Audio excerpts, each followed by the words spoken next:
Saat ini, Indonesia, negara besar yang berkarakter agraris, yang berpenduduk 250 juta jiwa ini, memiliki jumlah pengusaha belum sampai 2%. Padahal idealnya, harus memiliki minimal 10% dari total jumlah penduduknya.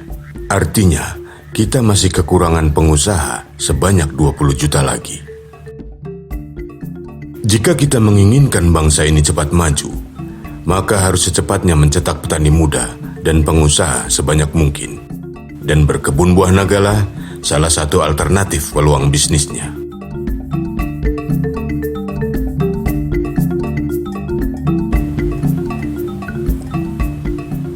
Pangsa pasar buah naga sungguhlah masih sangat menjanjikan. Permintaannya terus meningkat tajam. Walaupun negara kita pengembangan kebun buah naga semakin luas dari waktu ke waktu. Program Kementerian Pertanian untuk swasembada buah naga pada tahun 2014 sesungguhnya sudah diprogramkan dan sudah dilakukan, namun masih impor juga. Setahun 12.600 ton buah naga. Ini bukan karena apa-apa. Ini sesungguhnya patut kita syukuri, karena sesungguhnya inilah parameter bahwa masyarakat sudah sadar, sudah cerdas, bisa membedakan mana buah yang berkhasiat tinggi, mana yang memberi manfaat banyak buat masyarakat. Sehingga buah naga permintaannya terus semakin meningkat. Karena apa? Masyarakat mengerti, sadar buah naga adalah pilihan utama dan pertama.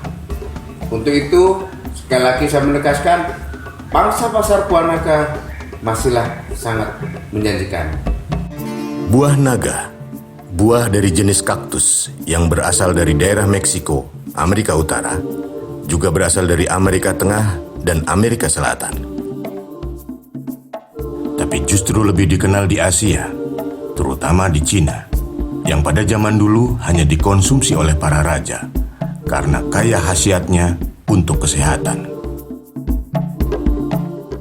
Di daerah asalnya, buah ini dinamai pitahaya atau pitaya roja. Sekarang ini buah naga sudah banyak dibudidayakan di wilayah Asia. Taiwan, Vietnam, Filipina, Malaysia, dan Indonesia. Di tahun 1870, oleh seorang Prancis, buah naga dibawa ke daerah Vietnam sebagai tanaman hias. Di Vietnam dikenal dengan Tang Loy. Di Thailand diberi nama Kieu Mang Khon. Di Cina, Phu Long Hua. Di Taiwan, Xian Min Kuo. Di Australia, Rhino Fruit. Dan di Inggris disebut Dragon Fruit.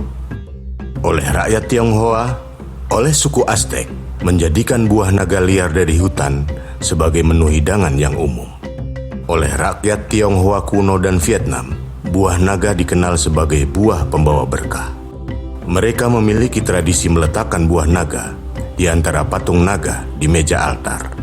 Dari kebiasaan inilah, maka buah naga di kalangan orang Vietnam dikenal sebagai Tang Loy. Sekarang ini, buah naga sudah banyak dibudidayakan di wilayah Asia, Taiwan, Vietnam, Filipina, Malaysia, dan Indonesia. Buah naga masuk ke Indonesia sekitar tahun 2000 dari Thailand, lalu dibudidayakan dan menjadi populer sebagai komoditas unggulan karena permintaannya sangat meningkat. Tidak hanya di pasar lokal, tapi sangat prospektif untuk menembus pasar luar negeri.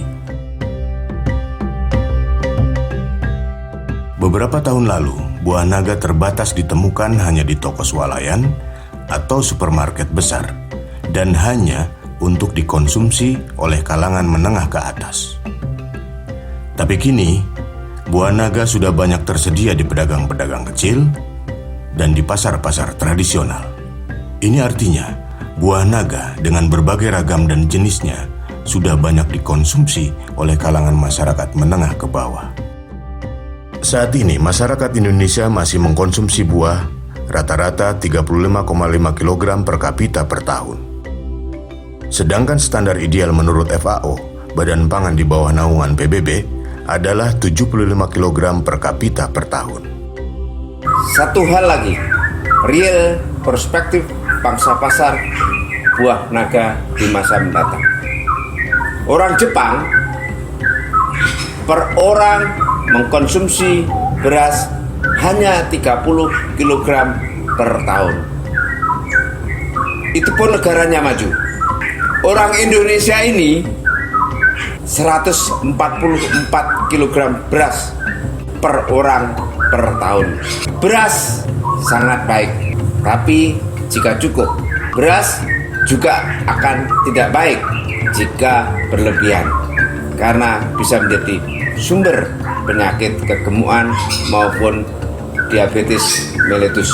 Untuk itu, pada kesempatan yang baik ini, saya mengajak segenap masyarakat Indonesia, ayo mengawali mengkonsumsi beras untuk dikurangi lagi. Kita konversikan, kita rubah sumber-sumber makanan yang lain, sumber protein maupun dari buah-buahan dan lain sebagainya. Di antara adalah buah naga. Jika nanti pada suatu saat buah naga sudah menjadi buah masyarakat total, tidak hanya kaum menengah atas saja, niscaya kebutuhan buah naga akan meningkat tajam, dan buah naga tidak perlu mahal lagi, dan masyarakat mendapatkan khasiat dari buah naga, sehat dan cerdas. Inilah pangsa pasar. Jika bertambah per kapita 20 kg buah naga per tahun saja, kali jumlah penduduk yang 10 tahun lagi 300 juta, berapa ratus ribu hektar lagi kita harus membangun kebun buah naga yang terkenal banyak khasiatnya ini. Inilah real perspektif pangsa pasar buah naga ke depan. Total investasi buah naga per hektar kalau di Jawa, mulai dari beli tanah sampai menanam sampai kondisi seperti sekarang ini, menghabiskan anggaran kurang lebih 1 miliar. Tetapi jika di luar Jawa, seperti contohnya di Kalimantan, Pangkalan Bun ini, cukup dengan 150 juta sudah jadi seperti ini.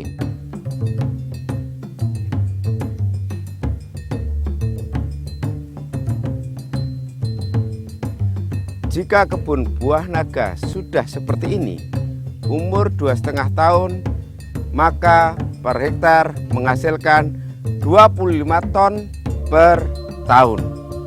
Jika harga 7.000 per kilogram di kebun petani, maka menghasilkan 175 juta rupiah. Tetapi jika harganya 10.000, akan menghasilkan 250 juta per hektar per tahun.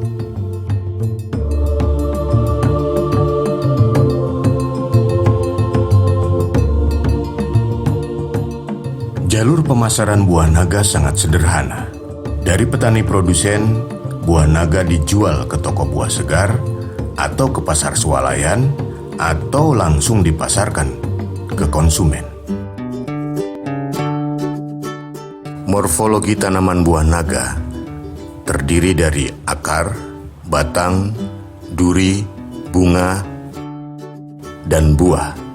Akar buah naga hanyalah akar serabut yang berkembang dalam tanah, pada batang atas sebagai akar gantung. Akar tumbuh di sepanjang batang pada bagian punggung sirip di sudut batang. Pada bagian duri akan tumbuh bunga yang bentuknya mirip bunga wijaya kusuma. Bunga yang tidak rontok berkembang menjadi buah. Buah naga bentuknya bulat, agak lonjong seukuran dengan buah alpukat. Kulit buahnya berwarna merah menyala untuk jenis buah naga putih dan merah, berwarna merah gelap untuk buah naga hitam, dan berwarna kuning untuk buah naga kuning. Di sekujur kulit dipenuhi dengan jumbai-jumbai yang dianalogikan dengan sisik naga. Oleh sebab itu, buah ini disebut buah naga. Batangnya berbentuk segitiga. Durinya sangat pendek dan tidak mencolok, sehingga sering dianggap kaktus tak berduri. Bunganya mekar pada awal senja jika kuncup bunga sudah berukuran sekitar 30 cm. Mahkota bunga bagian luar yang berwarna krem mekar sekitar pukul 9 malam. Lalu disusul mahkota bagian dalam yang putih bersih, meliputi sejumlah benang sari yang berwarna kuning. Bunga seperti corong itu akhirnya terbuka penuh pada tengah malam. Karena itu, buah naga dikenal sebagai night blooming serious.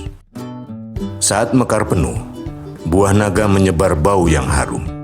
Aroma ini untuk memikat kelelawar agar menyerbuki bunga buah naga. Buah naga termasuk tanaman tropis yang mudah beradaptasi pada berbagai lingkungan tumbuh dan perubahan cuaca. Curah hujan yang ideal untuk pertumbuhan sekitar 720 mm per tahun. Tapi, buah naga tidak tahan genangan air. Hujan yang terlalu deras dan berkepanjangan akan menyebabkan kerusakan. Akar akan membusuk cepat dan akhirnya merambat sampai ke pangkal batang. Intensitas sinar matahari yang dibutuhkan sekitar 70-80%.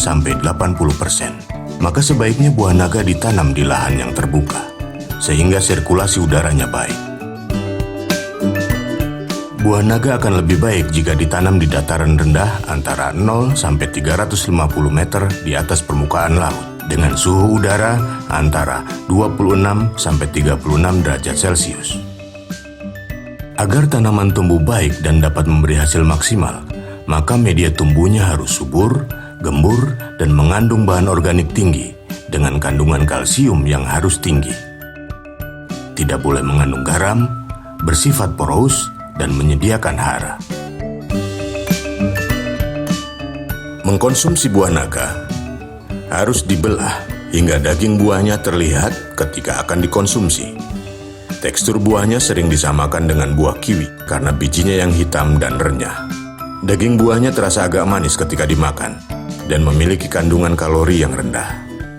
Selain dimakan langsung, buah naga juga dapat diolah menjadi berbagai bentuk makanan dan minuman seperti sup, salad, keripik, agar-agar, jus buah, dan sebagainya. Prosedur menanam atau teknis budidaya buah naga menurut teknologi WS atau Wayan Suparno. Pertama, kita mesti siasati bahwa buah naga kelompok tanaman kaktus. Tanaman kaktus akarnya akar serabut. Jadi di titik tanam hanya maksimum 75 cm. Itu harus kita pelajari. Rata hara kita pertimbangkan. Makanya perlu sedikit pasir. Jika tanahnya sudah berpasir, tidak perlu lagi pakai pasir. Bertitik tanam, berikan bio ekstrim granul 5 kg per pohon.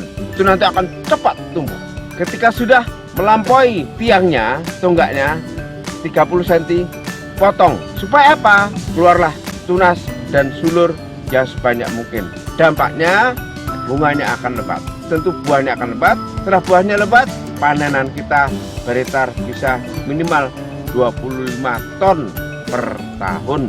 Kedua, jika ingin tumbuhnya pesat, semprot rutin 3 tutup hormat campur 15 tutup bio ekstrim cair, masukkan ke tangki semprot 14 liter, semprotkan di sulur buah naga secara rutin per 2 minggu sekali, paling lambat sebulan sekali. Jika kena penyakit, tuangkan 20 tutup Bomak pestisida hayati, semprot mandi pada daerah-daerah yang terserang penyakit. Contohnya sanitasinya kurang bagus. Terakhir, jika buahnya mulai sebesar genggam kita ini, semprot khusus dengan Hormak dan Bioestrim supaya jumbo, supaya semua grade A. 3 tutup Hormak ditambah 15 tutup Bioestrim cair, semprot pada buahnya. Wah, besar-besar. Disinilah momentum kita mainkan. Pengadaan bibit buah naga melalui 2 cara. 1. Perbanyakan generatif, bibit didapat melalui biji. 2. Perbanyakan vegetatif, perbanyakan menggunakan stek. Hal penting perlu saya sampaikan kepada para pemirsa. Ketika kita melihat tanaman buah naga, kita juga perlu perhatikan rekomendasi dari pemerintah. Apapun tanamannya, bukan hanya tanaman buah naga. Pertama, waktu pemupukan. Pemupukan yang benar adalah pemupukan yang berimbang. Pupuk anorganik, pupuk organik, pupuk hayati atau multimikroba, pestisida hayati atau biokontrol, diantaranya Bacillus, Pseudomonas, dan Trichoderma. Itulah biokontrol terhadap mikroba patogen yang ada di lapangan. Selanjutnya, berikan multihormon agar karena auksin akarnya bisa banyak, karena sitokinin terjadi proses sitokinesis poliploidi sehingga vegetatifnya cepat besar, dan gibrelin pun demikian. Akhirnya buah semprot dengan hormonal supaya menjadi grade A namun organik. Jumbo semuanya dan petani menikmati menjadi pelaku agribisnis buah naga. Itu yang perlu jadi perhatian. Berikut ini multimanfaat buah naga. Sumber antioksidan, mencegah radikal bebas, mengurangi tekanan darah tinggi dan kadar kolesterol. Vitamin C, meningkatkan sistem kekebalan tubuh. Vitamin B2, pembentukan sel darah merah. Vitamin B1, meningkatkan metabolisme energi. Kalsium dan fosfor, memperkuat tulang. Saya sungguh bersyukur menjadi praktisi pertanian. Karenanya lah kami kehidupannya jauh lebih baik ketimbang dulu.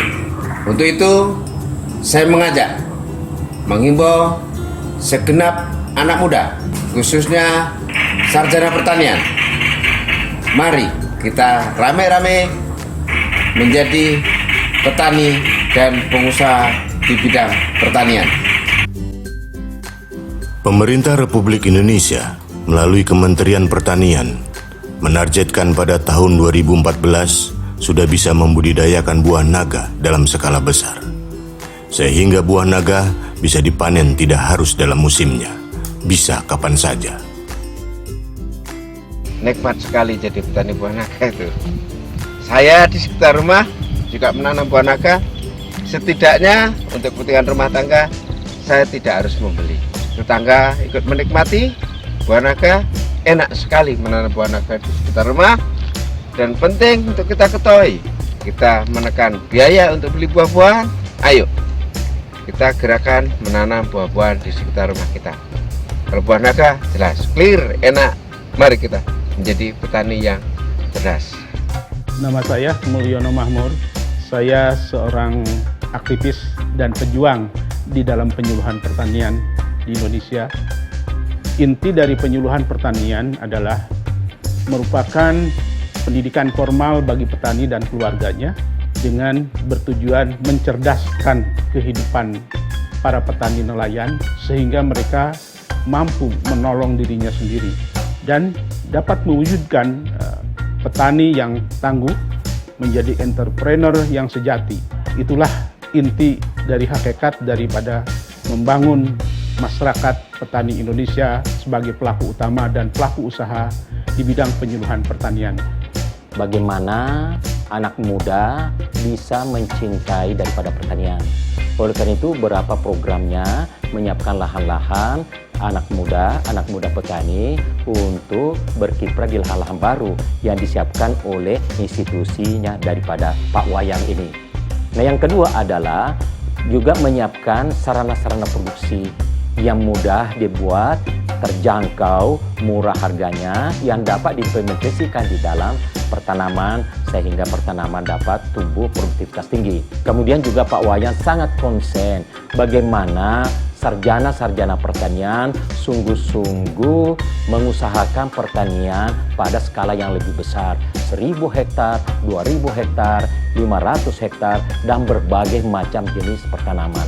Tentu ini himbauan yang bagus sekali karena disadari bahwa sepertinya alumni pertanian itu tidak bergerak dan berkecimpung di pertanian. Semuanya ada di mana-mana kecuali di bidang pertanian. Itu yang diinginkan oleh Pak Wayan. Akhirnya Pak Wayan mengharapkan bahwa programnya ini bisa lebih dibesarkan, bisa menjadikan daripada kebijaksanaan daripada pemerintah bagaimana membangun lahan-lahan baru, bagaimana anak muda itu dapat bekerja mencintai pertanian, dan bagaimana alumni pertanian terjun di bidang pertanian. Dan itulah Wayan Supatno.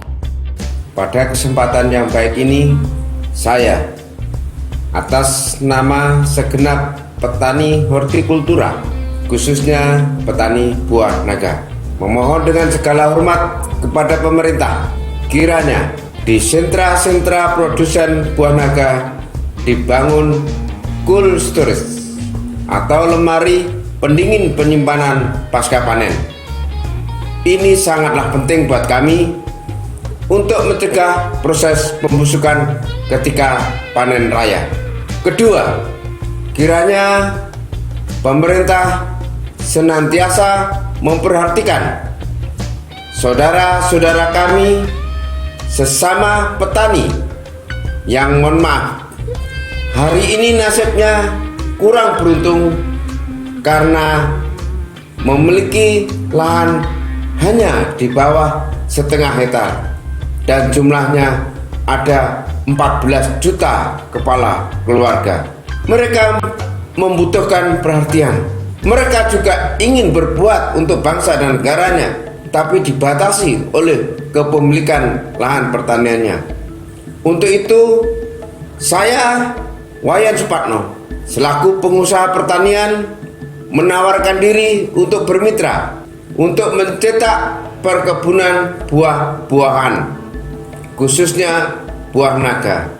Jika perkebunan buah naga atau perkebunan jeruk atau buah apa saja, DP-nya dibantu oleh pemerintah, sisanya dibayar oleh perbankan melalui kredit dan diangsur dari hasil panennya kelak. Jika ini terwujud, ada 14 juta kepala keluarga petani yang memiliki lahan sempit akan memiliki masa depan yang jauh lebih baik. Kedua, kita tidak perlu impor buah lagi.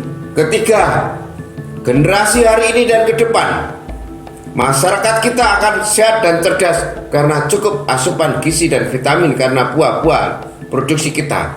Keempat, lahan tidur yang jumlahnya masih jutaan hektar terberdayakan secara optimal oleh anak bangsa. Dan terakhir, negara yang besar berkarakter agraris ini hendaknya jaya karena para petaninya bukanlah sebuah mimpi belaka, tapi justru menjadi sebuah keniscayaan. Peluang usaha budidaya buah naga terbuka sangat lebar. Jika ketersediaan lahan sekaligus pelaku-pelaku usahanya pun ada, dalam hal ini para petani, maka sangatlah mungkin dalam waktu yang tidak lama lagi buah naga akan menjadi primadona usaha pertanian di negeri agraris ini, negeri Gemah Ripah Lojinawi ini, negeri kita, Indonesia Raya.